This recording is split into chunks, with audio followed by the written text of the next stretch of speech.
लोग रिकैप देखने की कोशिश करेंगे कि लास्ट क्लासेस में हमने क्या किया था और वहां से थोड़ी गाड़ी दौड़ाने की शुरुआत करने की कोशिश करेंगे। Okay, we started with British rule in India. किस तरह से अंग्रेज यहाँ पे आते हैं और यहाँ पे अपना बेस एस्टेब्लिश करने की कोशिश करते हैं। हमने अभी तक देखा है वो है ब्रिटिश कंक्वेस्ट ऑफ इंडिया, और ब्रिटिश कंक्वेस्ट ऑफ इंडिया से ही थोड़ा बहुत हम लोग आगे बढ़ाएंगे। मॉडर्न इंडियन हिस्ट्री जनरली दो पार्ट के अंदर डिवाइड की जाती है। एक है ब्रिटिश कंक्वेस्ट ऑफ इंडिया, अंग्रेजों ने यहाँ पे आके किस तरह से अपना अड्डा जमाया और किस तरह से अपनी पूरी स्टोरी आगे बढ़ाते हैं, और उसके बाद यहाँ से उसका सेकंड सेगमेंट निकलता है जब बहुत सारे इंडियंस एनलाइटन हो जाते हैं। एनलाइटन होने के बाद थोड़े बौद्धिक हो जाते हैं और थोड़े बहुत उनको पता चलता है कि हमारे ऊपर ही शोषण किया जा रहा है, तो वो they start this national movement और लगता है कि हमको अंग्रेजों से थोड़ी बहुत मुक्ति आ जानी चाहिए। They start the freedom movement. Okay, अभी तक हम लोग यहाँ पे ब्रिटिश कंक्वेस्ट ऑफ इंडिया और ब्रिटिश रूल इन इंडिया देखने की कोशिश करेंगे। अगले क्लासेस से या उसके बाद वाले क्लासेस से मैं आपको फ्रीडम स्ट्रगल की तरफ लेके जाने की कोशिश करूंगा। रिकैप देखा था हमने ब्रिटिश कंक्वेस्ट किस तरह से होता है। सबसे पहले अंग्रेज होते हैं और यहाँ पे एक साइड पे यूरोपियन का पावर्स होता है, साथों साथ यहाँ पे प्रिंसली स्टेट्स होते हैं, लगान के राजा जी होते हैं, और इनके ऊपर पहले डंडा चलाया जाता है और इनको बोल दिया जाता है तुम निकलो यहाँ से। इसके बाद नंबर इनका लगता है और इनके ऊपर भी तलवार गिरती है और इनको भी बोला जाता है आप भी निकलो यहाँ से। What methods were used for this conquest? हमने ये भी देखने की कोशिश की थी कि सबसे पहले होता था वो थी लड़ाई। डायरेक्टली वॉर के ऊपर चले जाना, और लड़ाई भी एक नहीं होती थी, उसके अंदर बहुत सारी बैटल्स हुआ करती थी। जैसे एक वॉर नहीं हुआ करता तो उसके नीचे 3-4 बैटल्स हुआ करती थी। बीच बीच में बैटल करने के बाद बोल देते थे ट्रीटीज। ओके, तो वो ट्रीटीज का भी अलग अलग नाम था। जैसे एक थी सब्सिडरी अलायंस जिसे हम लोग सहायक संधि कहते हैं, या डॉक्ट्रिन ऑफ लैप्स, चूक के सिद्धांत, या गुजराती में हम लोग कहते हैं खालसा नीति। ओके, तो बहुत सारी नीतियां थी, बहुत सारी पॉलिसीज थी, और वही पॉलिसीज का सहारा लेके अंग्रेजों ने यहाँ पे अपना राज जमाया। सबसे पहले लड़ाइयाँ की। लड़ाई करने के बाद जब थक जाते तो बोलते थे कि यार भाई साहब गलती हो गई, अब ट्रीटी कर देते हैं। ठीक है, तो बोले दौड़ा दौड़ी करिए, थूपीस ना करिए कि આપણે 2 મિનિટ માટે થાકી જઈએ, એટલે એવું કરતા, લાફો મારીને ભાગી જાય અને પછી કહે છે ભૂલ થઈ ગઈ, હવે આપણે ટ્રીટી કરી નાખીએ। So this was the kind of pattern which we tried to saw in the last classes। उसी का ही थोड़ा बहुत रिकैप देखते हैं। वॉर करने के बाद ट्रीटी कर देते ब्रेक के टाइम के अंदर। ठीक है, थक गए, आप भी थक गए, हम भी थक गए। ब्रेक के दौरान पूरी की पूरी साजिश चलती, और वो थी कॉन्स्पिरेसी थियरी। एक बार आपने एक हथौड़ा मारा है तो उसका फाउंडेशन वीक हो गया होगा। कोई भी अगर आपका या पेड़ होगा उसके ऊपर एक कुल्हाड़ी मारी है तो थोड़ा बहुत असर हुआ होगा उसकी डालियों के ऊपर। यहाँ पे भी यही होता था कि पहले एक कुल्हाड़ी मारी जाती थी, उसके बाद आपके जो दुश्मन है उसको कमजोर कर दिया जाता। कमजोर करने के दौरान वो खुद तो अपने आप को हट्टा कट्टा कर देता, फिर से वो उसको जो भी थकावट थी वो सब पूरी रिकवर करने के बाद फिर से हमला करता है, बोले आजा, 2-2 हाथ कर देते हैं। यही कहानी पूरी की पूरी आपको ब्रिटिश इंडियन कॉन्क्वेस्ट के अंदर देखने को मिलेगी। हमने ये देखा कि सबसे पहले आए थे पोर्चुगीज को स्वाली होल की लड़ाई या स्वाली की लड़ाई के अंदर उनको निकाल दिया जाता है कि तुम निकलो यहाँ से। ठीक है, उसके बाद थे फ्रेंच को 3 कर्नाटिक वॉर्स लड़ी जाती है। कर्नाटिक नाम का प्रदेश हमने देखने की कोशिश की थी साउथ इंडिया के अंदर, जो आज का मॉडर्न डे तमिलनाडु से थोड़ा बहुत रिजेंबल कर रहा है। उसके साथ वांडीवॉश की लड़ाई होती है 1760 के अंदर, जब तीसरी कर्नाटिक वॉर होती है। उसके बाद फ्रेंच को भी खदेड़ दिया जाता है और उनको भी बोल दिया जाता है कि आप पुडुचेरी तक ही सीमित रहो। इसके साथ साथ तीसरे थे डच को भी बोल दिया जाता है कि आप यहाँ से निकलो। और बेदारा की लड़ाई जो 1759 के आसपास हुई थी, उसके बाद उनको खदेड़ दिया जाता है इंडोनेशिया, जो आपका मॉडर्न डे मलाया प्रोविंस या मलाया पेनिनसुला जिसे कहते हो, वहां पे डच कॉलोनी हुआ करती थी। उसके बाद डच का ज्यादा एग्जिस्टेंस नहीं रहता और फिर यहाँ मौजा ही मौजा कैप्टन रसल और उसके आदमी लोग करते रहते हैं। इन पोर्चुगीज के बारे में हमने ये भी देखा, 1498 में यहाँ पे आते हैं। वास्को ड गामा किस तरह से स्टोरी थी, उनका मेन कंट्रीब्यूशन देखने की कोशिश की थी। Tomatoes, potatoes, chillies and other Mediterranean fruits as well, including pineapple भी बोलते हैं कि पोर्चुगीसी लाते हैं। 1612 बैटल ऑफ स्वाली के बाद उनके बाद यहाँ पे उनकी कन्फाइनमेंट हो जाती है दीव दमन एंड गोवा। दूसरे पावर से डच को भी यही होता है। 1759 के आसपास तक आते आते बेदारा की लड़ाई के बाद उनको भी खदेड़ दिया जाता है और इनका भी पूरा का पूरा एग्जिस्टेंस खत्म होता है।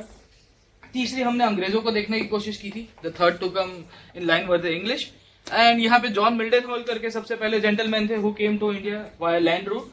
उसके बाद कंपनी को चार्टर दे दिया जाता है रानी की तरफ से। उसके बाद बोल रहा है कि केप ऑफ गुड होप की जो ईस्टर्न साइड है वहां से आप पूरा का पूरा अपना शासन चलाओ और मजे करते रहो।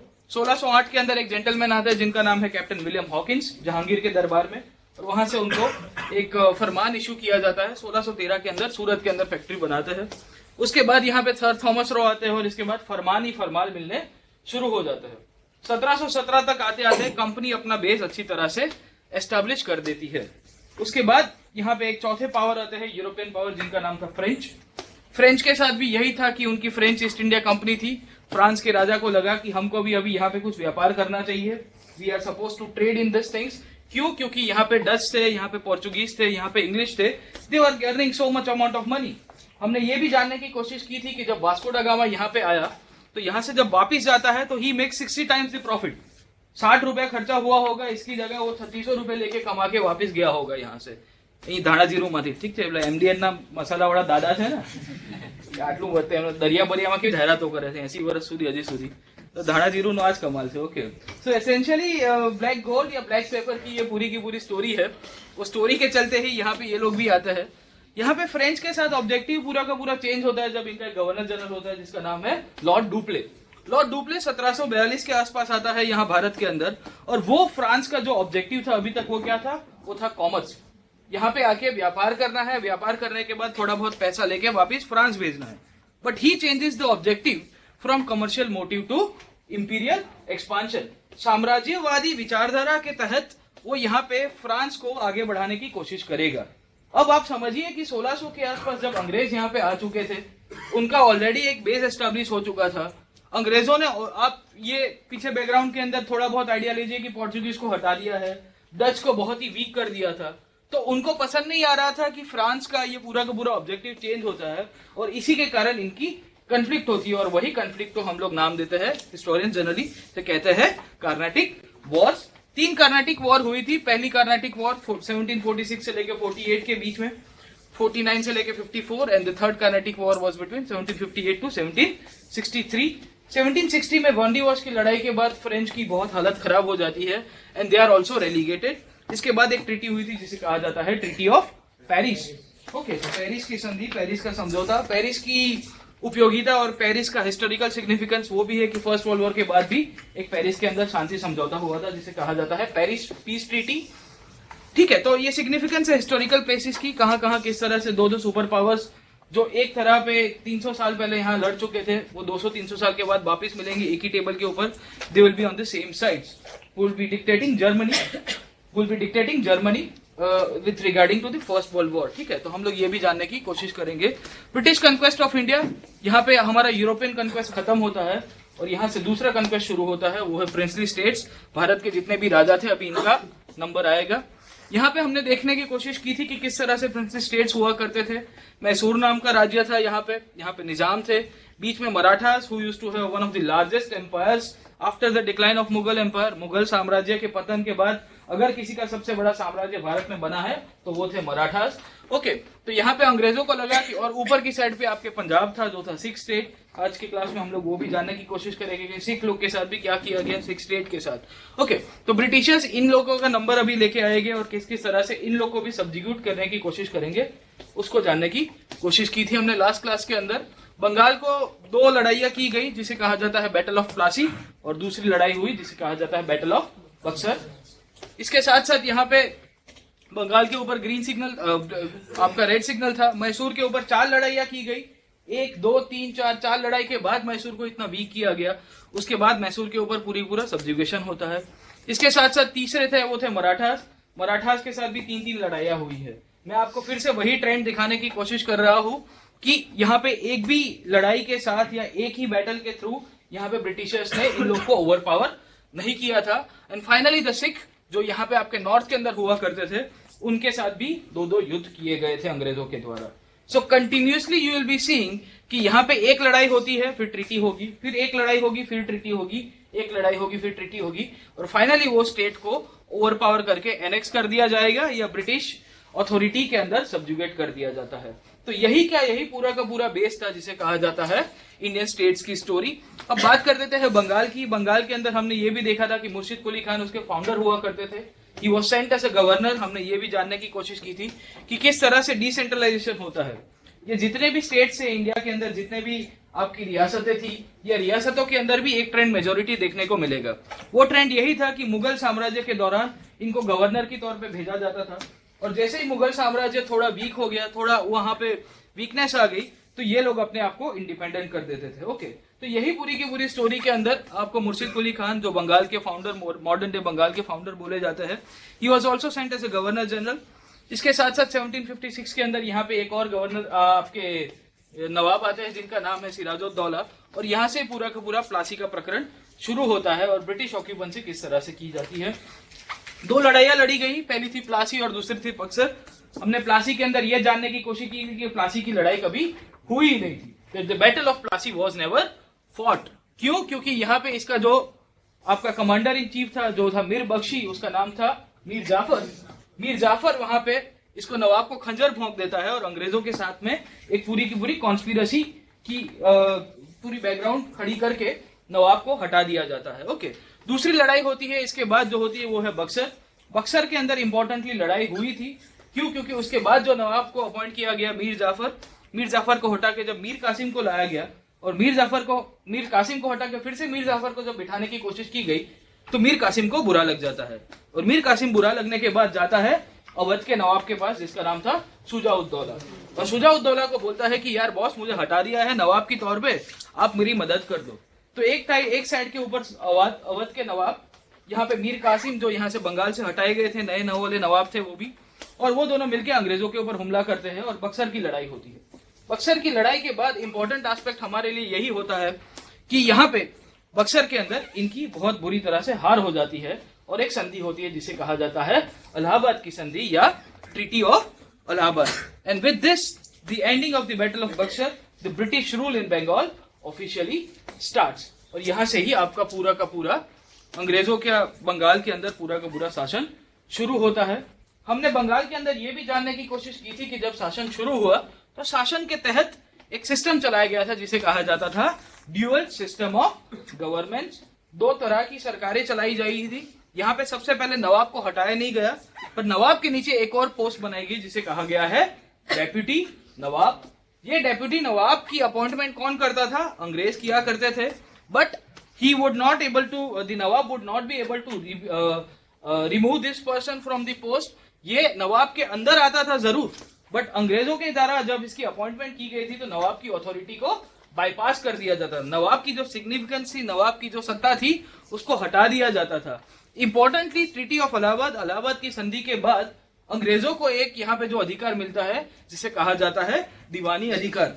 अंग्रेज यहाँ पे रेवेन्यू कलेक्शन करना शुरू करेंगे, यहाँ से पैसा इकट्ठा करना शुरू करेंगे, बट एडमिनिस्ट्रेशन के अंदर कोई भाग नहीं लेते। इसके कारण जब नवाब बोलता है कि यार मेरे पास पैसा नहीं है, मुझे काम करना है, तो मैं काम नहीं करूंगा, अंग्रेज बोलेंगे कि भाई मेरे पास तो पैसा है but we do not have responsibility. तो it was just like a power without responsibility for the English people. और इसके कारण ही नवाब भी काम नहीं कर रहा था, अंग्रेज भी काम नहीं कर रहे थे, और सबसे ज्यादा सफर करने वाले लोग कौन थे? वो थे भारत के लोग, जो बंगाल के लोग थे। करीबन 1 करोड़ से ज्यादा लोग वहां पे जब अकाल पड़ता है तो उसके अंदर करीबन 1769 से लेकर 1773 तक उनकी मृत्यु हो जाती है। ये भी देखने की कोशिश की गई थी हमारे द्वारा। बंगाल को सब्जुगेट करते हैं, उसके बाद आते हैं मैसूर के अंदर। मैसूर के बाद हम लोग मराठास और 6 स्टेट का भी थोड़ा बहुत रिकैप लेने की कोशिश करेंगे। मैसूर के अंदर भी स्टोरी यही थी कि it was originally ruled by Wadiyar dynasty, और वाडियार डायनेस्टी के अंदर हमने ये देखा था कि नंजीराज और देवराज करके 2 राजा थे जिनके ओरिजिनल फाउंडर थे, जिनका नाम था चिका कृष्णराज। दिस चिका कृष्णराज और इसके बाद नंजीराज और देवराज यहाँ पे जब सत्ता के ऊपर होते हैं तो आपके एक जेंटलमैन होते हैं जिनका नाम था Hyder Ali. Hyder Ali started as a petty army officer. यहाँ नंजीराज की सेना के अंदर एक आर्मी का एक खाली सोल्जर की तरह यहाँ पे शुरुआत करता है यहाँ मैसूर के अंदर अपना बेस बनाने की। उसके बाद वहां से धीरे धीरे पावर कैप्चर कर देता है। वहां से ही फिर शुरू होती है उसके बेटे की स्टोरी जिसे कहा जाता है टीपू सुल्तान।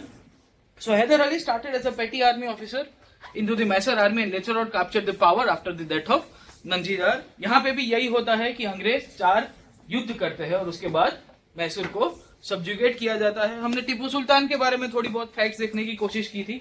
यहाँ ट्री ऑफ लिबर्टी सेरिंगपट्टनम के अंदर उसका वहां पे उगाने की कोशिश करेगा। एक जैकोबिन क्लब नाम का एक क्लब था जहां फ्रेंच रिवॉल्यूशन के साथ सिग्निफिकेंस था उसका। जैकोबिन्स की पूरी एक आइडियोलॉजी थी, उसके साथ ज्वाइन करने की कोशिश करता है। इसके साथ साथ शारदा देवी मंदिर के अंदर भी यहाँ थोड़ा बहुत फंड देने की कोशिश करेगा। अपनी सेना को अच्छी तरह से यूरोपियन लाइंस के ऊपर गाइड करने की भी कोशिश की जाती है टीपू सुल्तान के द्वारा। तो काफी अच्छी फाइट की थी इसने अंग्रेजों को यहाँ पे मैसूर के अंदर ना घुसने देने के लिए, बट कुछ काम में नहीं आता। क्यों? क्योंकि 4 लड़ाइयाँ हो जाने के बाद जब उसकी मैसूर की आर्मी की जो पूरी की पूरी स्ट्रेंथ थी वो बहुत ही ढीली हो जाती है, और इसके कारण 1799 के आसपास जब चौथा एंग्लो मैसूर की लड़ाई होगी तब यहाँ मैसूर को भी सबजुगेट कर दिया जाएगा। So this was the Mysore state. हमने ये भी देखने की कोशिश की थी कि पहले मैसूर वॉर के अंदर क्या हुआ। एक साइड पे निजाम को पसंद नहीं आ रहा था कि टीपू सुल्तान हैदर अली यहाँ से अपनी पूरी की पूरी बाउंड्रीज को एक्सपांड किए जाए, अपनी साम्राज्यवादी जो नीति है उसका सहारा लेके वो आगे बढ़ेगा। अंग्रेजों को तो पहले से ही डर लग रहा था, उसके साथ साथ ऊपर से मराठास, ये तीनों ने मिलके मैसूर के ऊपर हमला कर दिया। हमने ये देखा था, ठीक है, ये this was the Nizam of Hyderabad and this was the state of the Marathas, और यहाँ पे आपका मैसूर स्टेट था।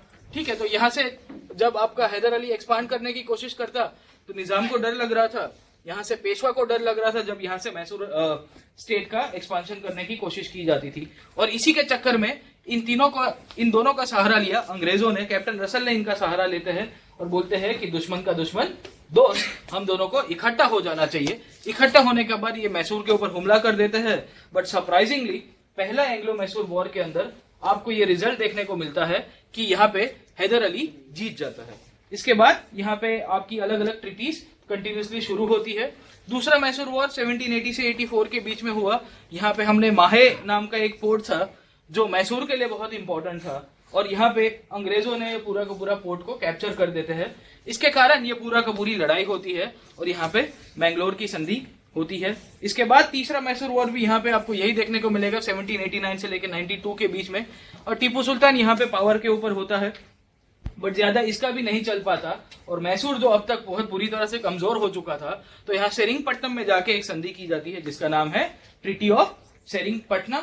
एंड मैसूर की आप टेरिटरीज देखिएगा कि यहाँ से धीरे धीरे उसको कट शॉर्ट किया जा रहा है, उसकी टेरिटरीज को सीड किया जाता है। कभी कभी अंग्रेजों के अंदर, कभी कभी ऊपर वाली जो टेरिटरीज थी वो पेशवास के अंदर, और जो यहाँ की इस साइड वाली जो टेरिटरीज थी वो निजाम के स्टेट के अंदर। ठीक है, तो उसके बाद चौथी लड़ाई होती है, जहां उसके पहले बैकड्रॉप के अंदर 1799 के अंदर ये चौथी लड़ाई होती है।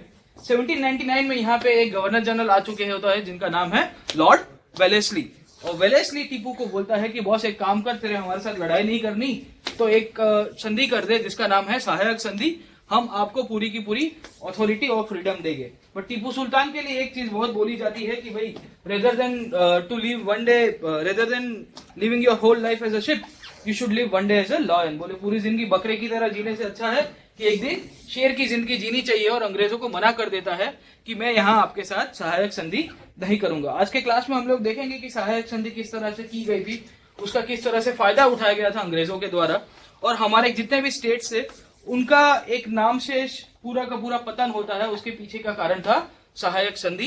टीपू सुल्तान सेरिंगपट्टनम की लड़ाई के अंदर जब चौथी एंग्लो मैसूर वॉर होती है, उनका बाद मृत्यु हो जाता है, and later on the Mysore was made a part of British India. एक पपेट किंग को बिठा दिया जाता है जो वाडिया डायनेस्टी से बिलोंग करता है, जो पुरानी डायनेस्टी थी।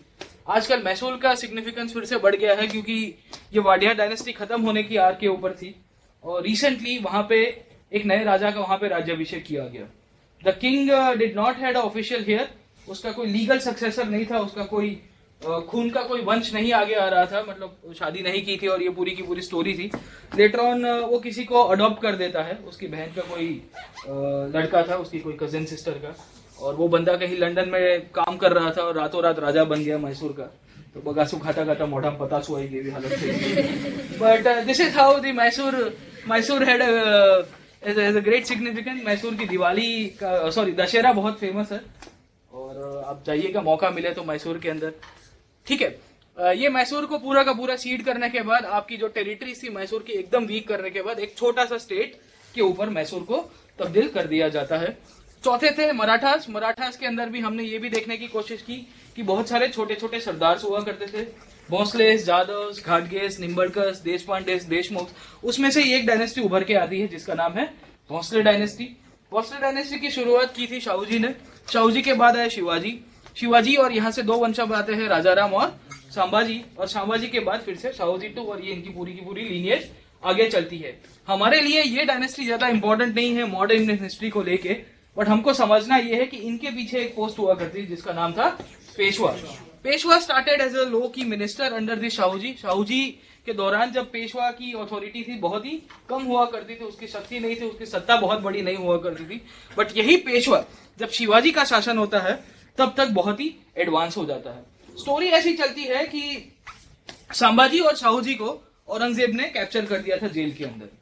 तो उसके बाद थोड़ा टाइम राजाजी यहाँ पे पूरा का पूरा शासन चलाता है, भोसले डायनेस्टी का, भोसले वंश का।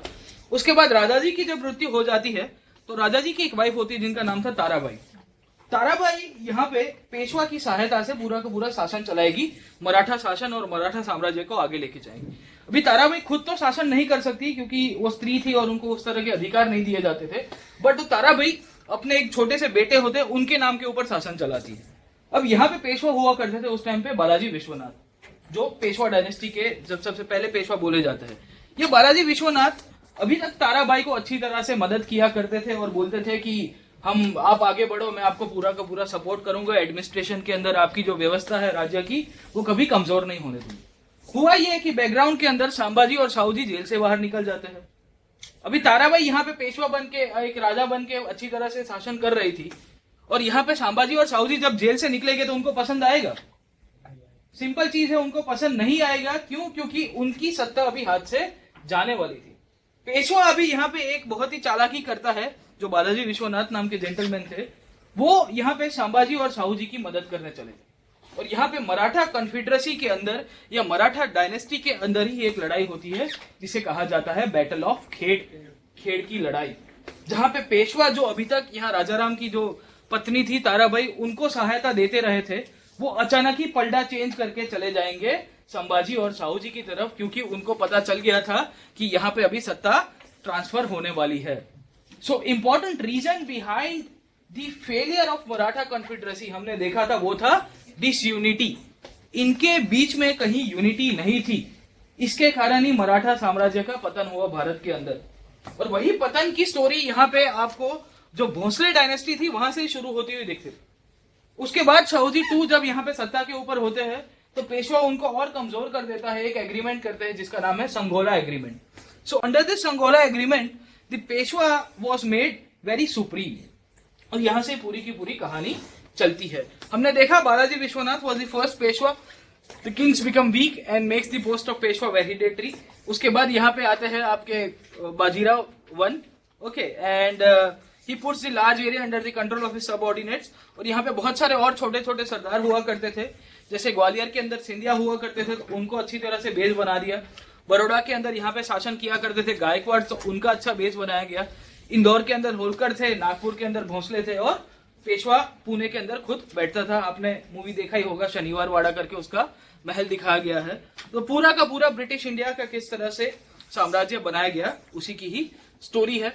हमने ये भी जानने की कोशिश की थी कि किस तरह से पेशवा के अंदर पूरी की पूरी माराकाटी चलती रहती थी, और इसी के कारण अंग्रेजों ने इसका सहारा उठाया। बालाजी विश्वनाथ के बाद बाजीराव वन आते हैं, बाजीराव वन के बाद बालाजी बाजीराव आते हैं, और इनको लगता था कि इनकी मृत्यु के बाद रघुनाथ रात को खुद को पेशवा बनना चाहिए। बट हुआ ऐसा कि उनके बेटे को पेशवा बना दिया गया जिसका नाम था माधवराव, और इसी के चक्कर में रघुनाथ राव माधवराव को उनको खून करा के सोच रहे थे कि मैं खुद पेशवा बनूंगा। बट स्टोरी आगे चलती है कि माधवराव के छोटे बेटे थे सबसे, उनको पेशवा बना दिया जाता है और रघुनाथ राव को बुरा लग जाता है, और इसी के चक्कर में वो अंग्रेजों की साथ चले जाएंगे और अंग्रेजों को बोलेंगे कि आप मेरी सहायता कर दो पेशवा बनने में, जो अभी से पहले मीर जाफर ने किया था बंगाल के अंदर। तो वही की वही पूरी स्टोरी चलती है। पहली एंग्लो मराठा वॉर 1775 से 1782 तक चलती है। उसके बाद सेकेंड एंग्लो मराठा वॉर चलेगी 1803 से लेके 1806 तक। उसके बाद तीसरी एंग्लो मराठा वॉर 1817 और 1818 तक आते आते आपको कंटिन्यूअसली यहाँ पे ट्रेंड देखने को मिलेगा, जो पेशवा की कॉन्फेडरेसी के अंदर हुआ। सालबाई की संधि होती है सबसे पहले, उसके बाद फिर पेशवा को सब्सिडरी अलाय बना दिया जाता है, और इसी के कारण जो बाकी के मराठा स्टेट्स है उनको पसंद नहीं आता। क्यों? क्योंकि पेशवा सहायक संधि कर लेता है। हम लोग देखते हैं कि सहायक संधि किस तरह से की जाती है। इसके साथ साथ पेशवाशिप को अबॉलिश करके मराठा कॉन्फेडरेसी को पूरा तोड़ दिया जाता है 1817 1818 तक आते आते, जब तीसरी एंग्लो मराठा वॉर होती है। यहाँ से ही अब शुरुआत करते हैं हमारी आज के पूरा का पूरा जो कंटेंट है, वहां से हम लोग गाड़ी आगे बढ़ाने की कोशिश करेंगे। ओके, अब एक स्टेट बाकी रहा था, वो था नॉर्थ इंडिया के अंदर, जिसका नाम था सिक्स स्टेट, जो पंजाब के अंदर पूरा का पूरा उसका आज की तारीख के अंदर बेस है। Okay, AC is not working over.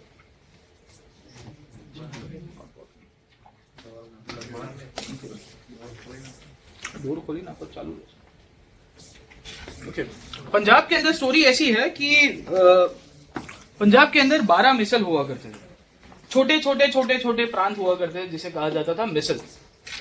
Okay, तो all this small misls and small small provinces used to, और यहाँ पे उनके भी खुद के अलग अलग सरदार हुआ करते। तो जैसे हमने देखा ना कि बाजीराव ने क्या किया, 4-5 सरदार ने सबको इकट्ठा कर दिया, गायकवाड़, भोसले और उन सबको। उसी तरह से पंजाब के अंदर भी स्टोरी ऐसी है कि ये 12 के 12 मिसल को इकट्ठा करने वाले एक जेंटलमैन होते हैं, जिनका नाम है महाराजा रंजीत सिंह। अभी रंजीत सिंह तक जब ये पूरा का पूरा चक्कर चलता है पंजाब के अंदर, तो बहुत ही अच्छी तरह से एस्टैब्लिश की जाती है पंजाब की कॉन्फेडरेसी भी। और यहाँ पे पंजाब नाम का जो स्टेट है 1799 से लेके 1849 तक अच्छी तरह से काम करने की शुरुआत करेगा। जब तक इनका स्टेट एग्जिस्टेंस के अंदर था रंजीत सिंह का, तब अंग्रेज लोग यहाँ पे उन्होंने एक ट्रीटी कर दी थी, जहां बोला गया था कि ये सतलज रिवर के इस पार अंग्रेज नहीं आएंगे और इस पार आपके पूरा का पूरा जो पंजाबी आर्मी है या आपका सिख स्टेट है, उसका यहाँ पे ज्यादा इंटरफियरेंस नहीं होना चाहिए। बट एज यूजुअल 1839 के अंदर रंजीत सिंह की मृत्यु हो जाती है, और जैसे ही उनकी मृत्यु होगी तो क्या देखने को मिलेगा कि आपकी एक जो सेंट्रलाइज अथॉरिटी थी वो टूट गई। और जैसे ही आपकी एक केंद्रीयकृत सत्ता का जो टूटना होगा, उसके बाद आपके छोटे छोटे छोटे जो डिसेंट्रलाइज फोर्सेस होंगे वो एक दूसरे के अंदर लड़ने की कोशिश करेंगे, और इसी का ही सहारा लेते हैं कौन? अंग्रेज। और अंग्रेज यहाँ पे सिख के ऊपर 2 लड़ाई करते हैं। 1839 के बाद पंजाब का टूटना, रंजीत सिंह का मृत्यु होना, और with in a span of 10 years you will see कि 2 लड़ाइयां की जाती है अंग्रेजों के द्वारा, और डायरेक्ट पंजाब स्टेट को एनेक्स कर दिया जाता है। पहली लड़ाई होती है 1844 से लेके 1846 के बीच में, फिर से एक संधि की जाती है जिसका नाम है ट्रीटी ऑफ लाहौर। और उसके बाद दूसरी लड़ाई होती है 1848-1849 में, जब पूरा का पूरा पंजाब स्टेट को एनेक्स कर दिया जाता है। अब आप देखिए कि एक ट्रेंड मैं आपको बताने की कोशिश कर रहा हूं कि जब ये 1840s का टाइम था, यहाँ पे पंजाब को एनेक्स करने की बात हुई, पंजाब का विलय करने की बात हुई, पंजाब का मर्जर करने की बात की जा रही। इसके पहले के स्टेट से उनका डायरेक्ट मर्जर नहीं किया गया था। मैसूर के अंदर क्या देखा हमने, फिर से पुराने राजा को लाया गया जो वाडियार वंश का था। पंजाब के अंदर यह चीज नहीं हुआ। क्यों नहीं हुआ? यहां पे एक गवर्नर जनरल थे जिनका नाम था लॉर्ड डेलहाउसी। जब लॉर्ड डेलहाउसी यहां पे भारत में आते हैं 1848 के आसपास, तो उसका एक ही ऑब्जेक्टिव होता है कि ब्रिटिश साम्राज्य का जितना विस्तार कर सकूं उतना मैं कम है, और वो यहाँ पे पूरा एक मन बना के ही आया हुआ होता है। ठीक है, will be seeing the role of the governor generals. तो यहाँ गवर्नर जनरल्स के रोल के अंदर आपको ये चीज देखने को मिलेगी। तो इसके पहले वाले जो गवर्नर जनरल्स थे वो डिसाइड करते थे कि हमको किस तरह से लड़ाई करनी है, बट 1850 तक आते आते जो गवर्नर जनरल आता है उसका ऑब्जेक्टिव ही चेंज हो जाता है। वैसा ही ऑब्जेक्टिव जैसे लॉर्ड डुप्ले का हुआ करता था, जिसने पूरी की पूरी फ्रेंच साम्राज्य का विस्तार करने की मन के अंदर बात ठान ली, और इसी के कारण पंजाब को एनेक्स किया जाता।